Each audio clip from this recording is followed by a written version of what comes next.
Hey, what's up, Taco Plebs? It's Nick here with the fourth episode of Meet the Taco Plebs.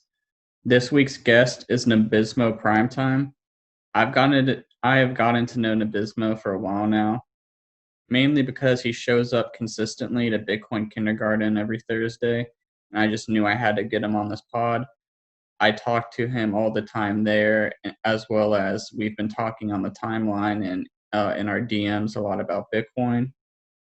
He's a really chill and laid back dude with a lot of good experience and knowledge that I want him to pass on to you guys. So give him a follow on Twitter at Nabismo Prime and check out his website, getcoin.io, where he took the time to set up a bunch of great information for beginners in Bitcoin. Both the link to his Twitter and the website will be in the description. So without further ado, let me introduce you guys to Nabismo Primetime. Hey Nabismo, welcome to the show. Hey, what's going on, Nick? Thanks for having me. Really glad you're here. You know, we've been talking on Twitter for a while now, and you've been showing up to Bitcoin Kindergarten on Thursdays. For those of you who don't know, Bitcoin Kindergarten's a show that me and Optimus Fields on Twitter run every Thursday. It's a live show, and Nabismo was one of the first people that kept consistently showing up. And yeah, I'm really happy that I know Nabismo. He's a really supportive dude. He's a great friend, and he's got a lot of interesting takes on Bitcoin. And I'm really glad that he agreed to come on the show tonight for you guys to hear him. Thank you for the intro, Nick. So let's just get right into it. What's your rabbit hole story? How'd you find Bitcoin? That's a great question. So I didn't really get into Bitcoin, didn't own any Bitcoin until 2017, of course. But I had heard about Bitcoin a couple times leading up to there. As early as 2011, I was in college and looking for a way to make some like passive income, and somehow stumbled upon Bitcoin mining, but it was way too complicated for me. I didn't really understand it, and I didn't give it much thought, but I thought it was pretty cool. And then later I had heard about people using it on the Silk Road and stuff, but it still wasn't really taken seriously. And it didn't catch my attention again until it was in the news, I think, when it started going on a bull run in 2017. And by then, Coinbase was around, and it was so easy just to link your debit card and pay ridiculous fees, but have some Bitcoin immediately. And like a noob, I kept it on Coinbase. But I was just looking for a way to make a quick buck. I knew that, the price of Bitcoin was going up. I'd buy $1,000 of it and come back like 2 days later, and it'd be a couple $100 worth more. And that was exciting to me. And it was gambling really, but I had no idea what I was doing. Just kind of FOMO buying and emotionally buying. And then of course went down the shitcoin road as well. I got attracted to a lot of altcoins and saw them making crazy gains, and was trying to make money there too. But I started kind of chasing gains like everybody else, just trying to make money. And as I learned more and more about Bitcoin, I started to use it and appreciate it for other reasons. And I started to use it in an entirely more responsible way, be a more responsible user, because I used to, like I said, just kind of keep it on exchange, and it was all about just making more money, dollar value go up in the account. But I had no notion of ownership or censorship or any of that side of Bitcoin. Totally lost my train of thought there for a second. Go on. It's amazing how many people I've met who have nearly like the same exact story. Like for me, I got into Bitcoin in 2017 like you. I got onto Coinbase like you. I was paying ridiculous fees. Like I went down the shitcoin path. Like it's amazing to me how we all come from different backgrounds, but like we all come through the same exact way, buying, Bitcoin and shitcoins on Coinbase in the middle of a bull run, and we only care Yeah, about the US dollar gains because we're just exactly. degenerate gamblers. Well, that's what you guys are trying to prevent as well with Bitcoin Kindergarten, kind of gently guiding the noobs so that they don't make the same mistakes that we did, because nobody wants to see that. And we want to, see people successful with Bitcoin, not losing it or having it stolen Mm-hmm. as well. Yeah, it's if you want to be successful with Bitcoin, like in terms of getting good gains, it's so ridiculously easy. You just buy and hold. But these shit coiners, man, they try and grab you and pull you in, pull you down in their hole with them. And like it's so easy to believe all that stuff. Like, oh, Ethereum's the world's supercomputer. When I heard that, I was like, what the fuck? I want some of that. Yeah, But it's like, and then you learn, wow, the founder of Ethereum is a total crackhead who dumped 100 million on his investors at the all-time high, and the product doesn't even work. And every shit coin has its downfall one way or another. And especially as absolutely. you learn more about economics and you learn that the best money wins in the end. It's just the clear and obvious choice is Bitcoin. Exactly. And that's why I started to focus my attention towards Bitcoin as I learned more about that. And I had no understanding of how money worked or debt really. And I had heard of the fractional reserve system and quantitative easing, but I didn't really know what they were, or how they were affecting me in my future, or just how really screwed over by the system I was getting. And I wanted hard money. And I've kind of shifted my focus towards that area of Bitcoin as, having my own node, having my own Bitcoin that I've verified myself. I can keep that safe. It's not just about making US dollar gains on Coinbase anymore. It's about securing or having some security in the future, some financial security, because I don't have that in the current fiat system. And I desperately think that we will need that. Mm-hmm.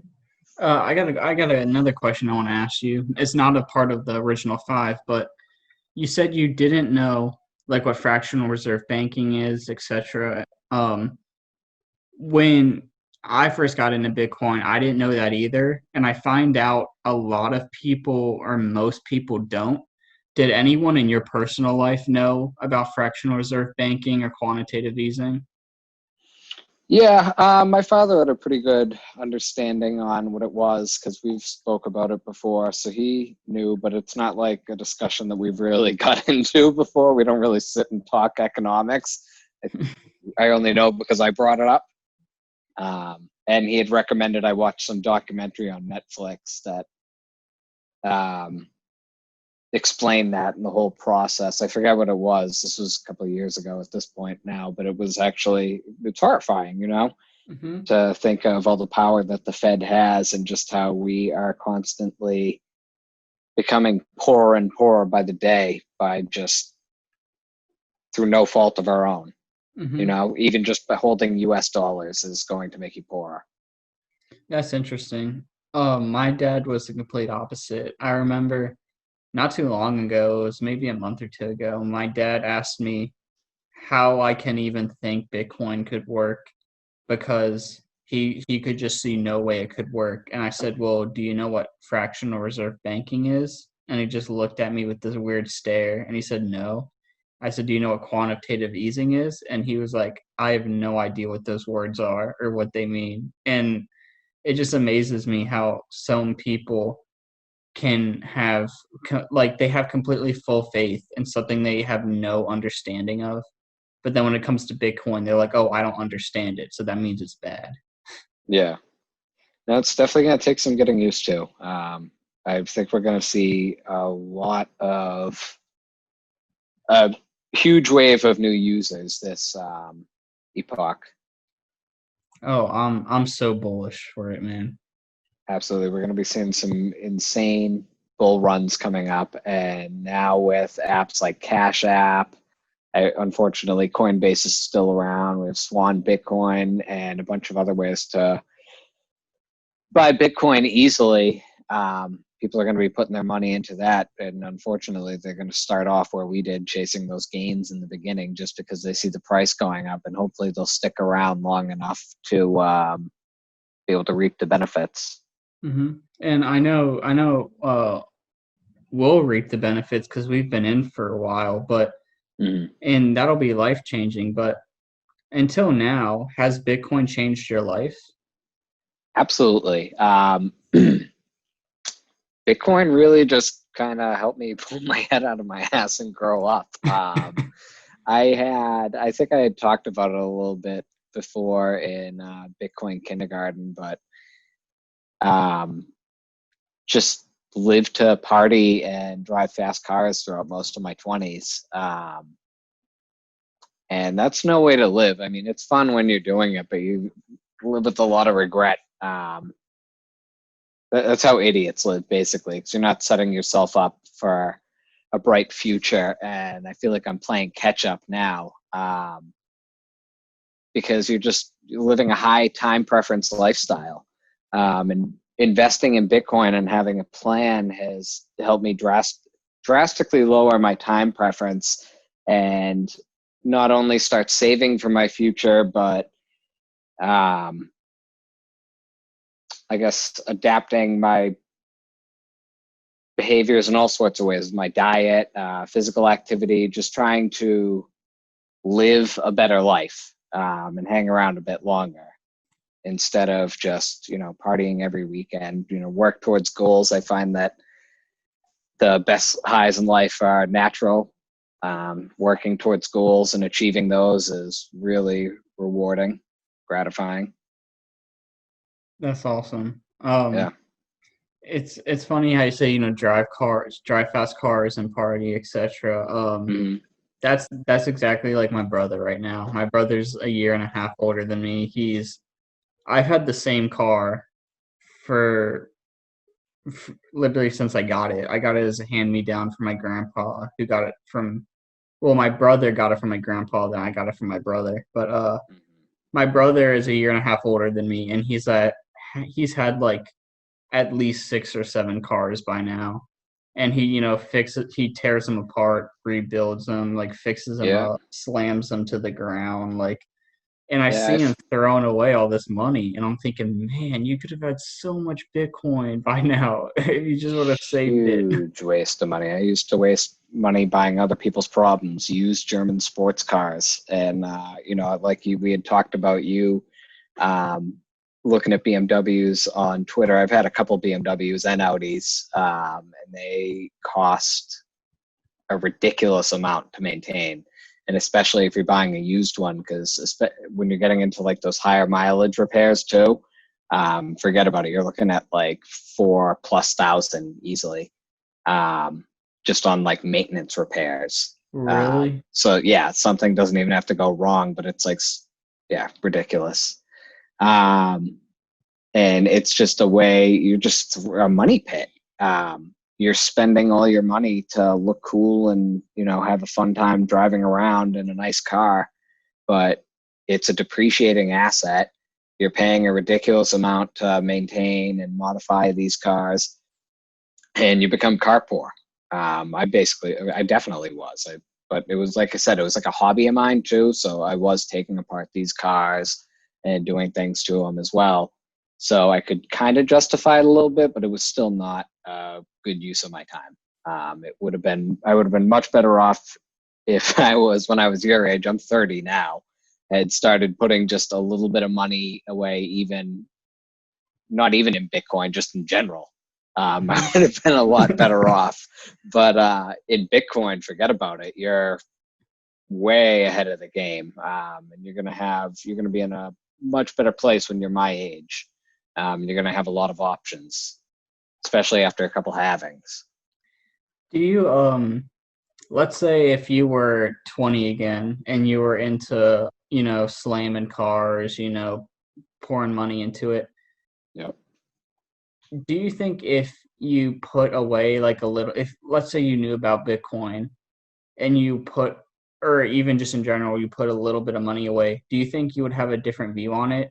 Like, did you enjoy it at least? Like, did you get any like All the pleasure from it? car stuff? Yeah. Absolutely. Yeah. No, I was a part of like Audi clubs and I made some really great friends and we did track days and stuff. And I Hmm. learned a lot. I didn't, you know, go to a vocational school or anything. I didn't know how to work on cars. I learned from joining that club and taking my car apart in like my parents' garage or something, Hmm. and having a bunch of screws left over when I'm putting everything apart and being like, oh shit, or messing something up. I don't know, but yeah, no, it was a great time. It was a great experience. But like I said, I think that had I not lived such a high time preference lifestyle like that, I would be able to still be doing that with newer cars today and with less worry. Yeah. If I had some investment paying, but you know what, learning to live without it too. I drive a much more practical car these days. Um, it's you learn to do without, just like most things. I know you are talking about how you're aggressively stacking as well, trying to make the next right decision as far as saving and stacking goes, and you can get a great deal of pleasure from that as well when you're doing a good job with that and finding things you can cut out of your life and changes you can make, and you're working towards a goal. Hmm. I just think that's good to like stack a lot, but like I also think like there could be a balance. Like, if you like cars, you can still stack hard, but you can also still, if like putting money into cars is what you really like and you get enjoyment from, like, I don't, you only Yeah. have one life. You can go out and do that. No, absolutely, absolutely. I just probably wouldn't have gone as hard as I did, or I crashed a few too, so that was dumb and my fault. Um, so yeah, that set me back as well. I think my brother, he, like I just mentioned earlier, I think lately he's been starting to learn um about saving money a bit more. He's not into Bitcoin. Mhm. He really doesn't like it. He told me that in 2017 all the people in the world got into Bitcoin, so it can't go any higher than 20K or something stupid like that. But even him, he's been through, like 6 or 7 cars. And when our parents moved not too long after I graduated high school, so he was still in college fairly young. um he kind of started to learn like, oh crap, I gotta like grow up now, and then start Mhm. to pay my own bills and like afford rent and stuff. And ever since then he's been slowing down on buying new cars. I think he's only this sounds like a lot, but for him it's not. Like, with how much cars he buys, he's only bought in like one or two new cars or traded out one or two new cars since then. Yeah. And I think he's starting to open his eyes and realize that, and I'm happy that he's doing that. But I just hope he switches to Bitcoin, because right now he's putting it all in stocks, and I'm not. I'm not the biggest fan of the stock market until it's denominated in Bitcoin. Neither am I. I was played around with Robinhood a little bit back in the day as well, and I've had some young coworkers that I've kind of warned about getting into trouble because I think they're trading with leverage on there. I don't even like. I never trade. I don't trade anything, but I don't use leverage either. And to be honest, I don't really understand a lot of these. Um, I guess it's I don't even know what I'm trying to say. I guess I really don't know what I'm talking about. But I just see these kids getting in over their heads, and I tell them, it's all going great and everything's soaring up right now, but at some point, it's gonna come in for a sharp correction. I don't want to see you get wrecked like I have on shitcoins before. Yeah, I think a lot of people have like this mindset that nothing bad can happen to the stock market, and that it's always going to go up, and if it goes down a little bit, not to worry because it'll always go back up. But eventually it's going to crash, and it's going to crash pretty hard. Yeah, I think it's long overdue for a correction, especially with what's going on with the economy right now. Mm-hmm. So Basically being shut down. moving on to the next question, what's your best Bitcoin pitch? My best Bitcoin pitch. That is a great question. You know what? I'd kind of tailor that around who I'm pitching it to. So I think that there are kind of two camps in Bitcoin, or maybe not entirely, but what I mean by that is people that are interested in making a lot of money and people that are interested in having a censorship resistant hard money. Mm-hmm. And I guess I would explain to the person that Bitcoin is the ideal store value method of exchange, or medium of exchange and unit of account, because everybody can hop on board to the Bitcoin network. Anybody can run a node. Anybody can verify the supply. It is verifiably scarce. You need no third party to transact with other people on the network. You can do it for next to nothing in fees. You can do it privately if you mix your coins correctly or use the Lightning Network. So you have a greater deal of privacy. You don't have to pay exchange fees for different currencies for global commerce. And the price is going up, like, what is it up from its all-time beginning, like 8,000% or something? I see different numbers on different websites. It's so big, like I swear no one knows the real one. Yeah, I mean, I feel like that's going to catch most people's attention, is that, you know, the value of Bitcoin, because it is provably scarce, is just going up and up and up as the supply schedule is decreasing each halving.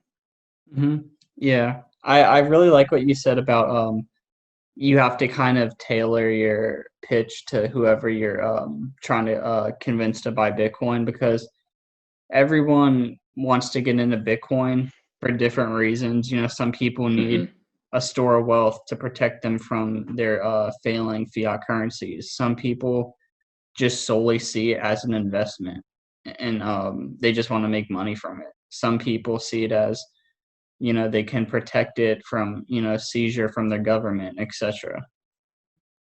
Yeah. No, Yes. that's why I was kind of all over the place with that, because I was trying to touch on all those points, because it's just such a complicated thing to begin to explain. And that's why I have the website as well, because that's a much more coherent collection of my thoughts Mm-hmm. on I Bitcoin and how to explain it to people and how they should get in investing and why. Yeah, after this, after we're done here, you got to send me over the link to your website so I can put it in the description for this video so we can have everyone go check it out. Absolutely. And moving on to the second to last question, what is the most amazing thing about Bitcoin to you? That it's something that I can truly own, and if I manage my keys correctly, it can be safe with me forever and nobody can take it away. And I think that's amazing. Um, I just think that Bitcoin as a network is just such an amazing thing. The proof of work system and just how distributed everything is and how strong the network is because of how distributed it is and why we need to fight to keep it that way. I really agree with the first thing you said about nobody being able to seize it, and it's something you can truly own. I constantly think about what happened in 1933 with Executive Order 6102 and how Mm-hmm. they outlawed gold and made Bitcoin illegal and pretty much said, give us all your gold or else we're going to put you in prison and fine you, like, which I think it was like 5 to 10. don't quote me on this, but I think it was like $5,000 to $10,000, which you may be thinking, oh, that's not even that much. But like back then, $5,000 to $10,000 was a ton of money Yeah. because it wasn't inflated, or at least not that much. And that just really pisses me off. It really does. Like the fact that this central authority just thinks they can come in and force you to give up your money for literally no, like you're not benefiting from it either. They're No, benefiting not at from it. all.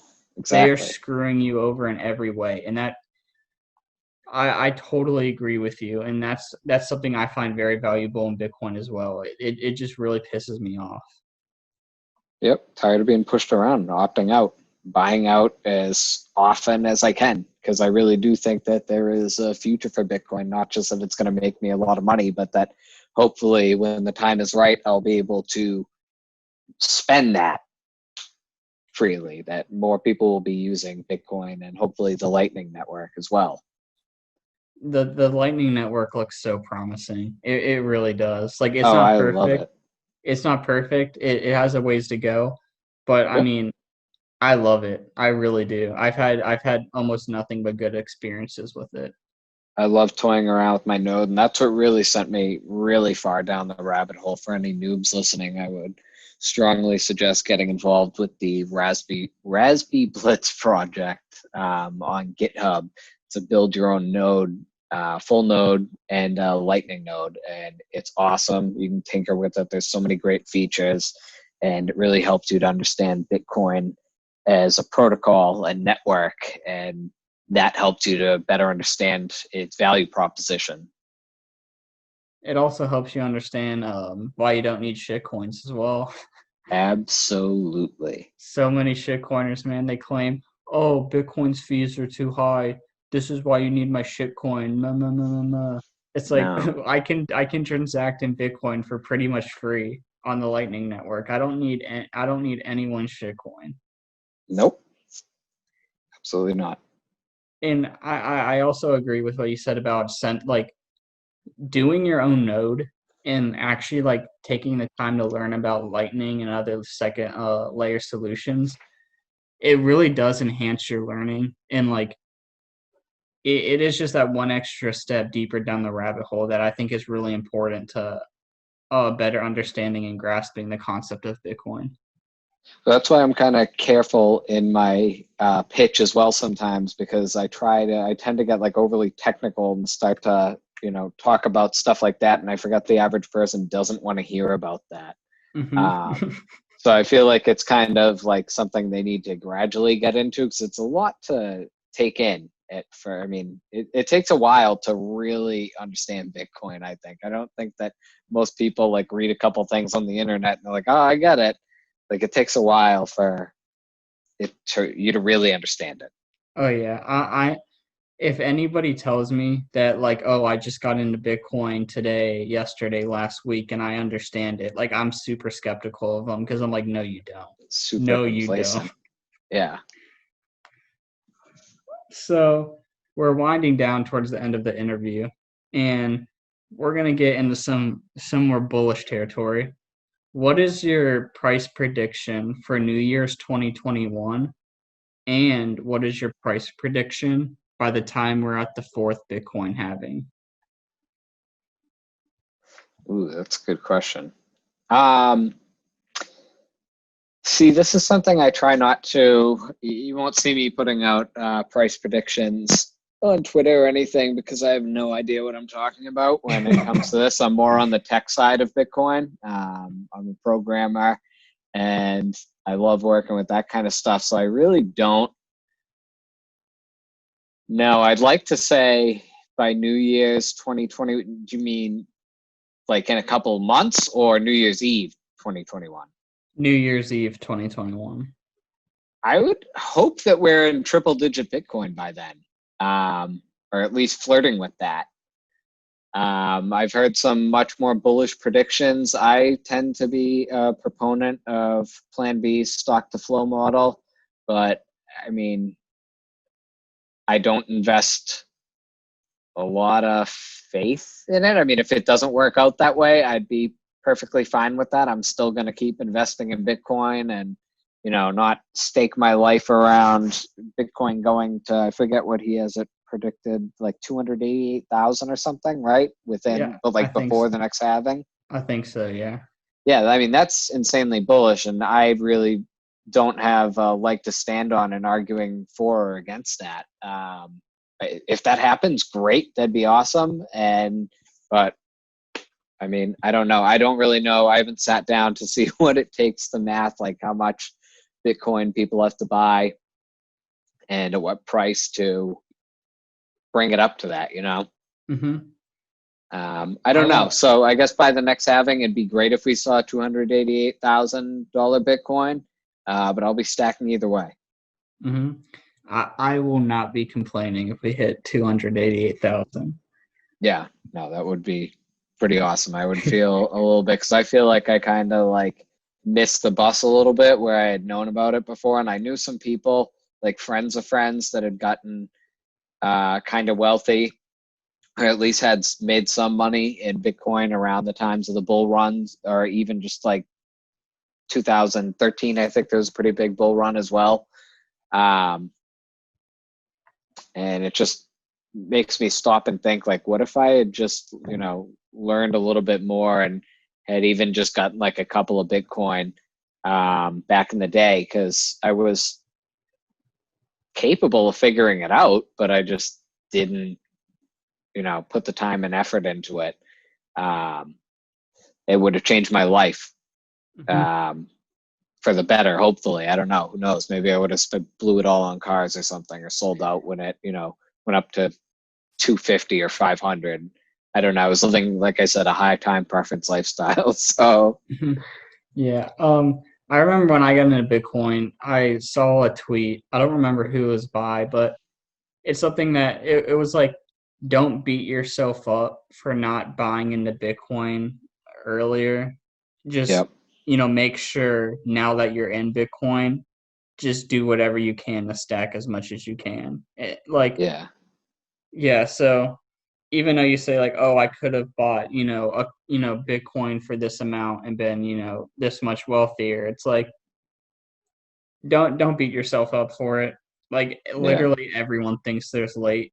Like there are people, if you go on like message boards or like look at old tweets, there are people who are like bought into Bitcoin at like 10, $20 who were like, oh my God, I'm so late to Bitcoin. Like I can't believe I missed the boat. But here we Yeah. are at, 12.4K or whatever the price is right now. Yeah. It's about that. I was just looking before we started. Insane. But yeah, man. So that's all the questions I have. Is there any last words you want to say? Um, no, not really. Just thanks for having me. And like you said, you'll post a link to the website as well for pre-coiners. I didn't really touch on it in the interview, but I have a website for pre-coiners and people new to Bitcoin to help guide them through the kind of confusing first questions they might have. It's kind of a layman's explanation of things. And I think it'd definitely be worth checking out. Definitely check them out, guys. Well, Nabismo, I want to say a big thank you. Thank you for No coming problem. out and spending time with me for this podcast. I really appreciate it. Thanks for having me. hmm And for everyone listening, please like and subscribe. Go give Nabismo a follow on Twitter. His link will be in the description. And I'll see you guys next week with a brand new guest. Peace.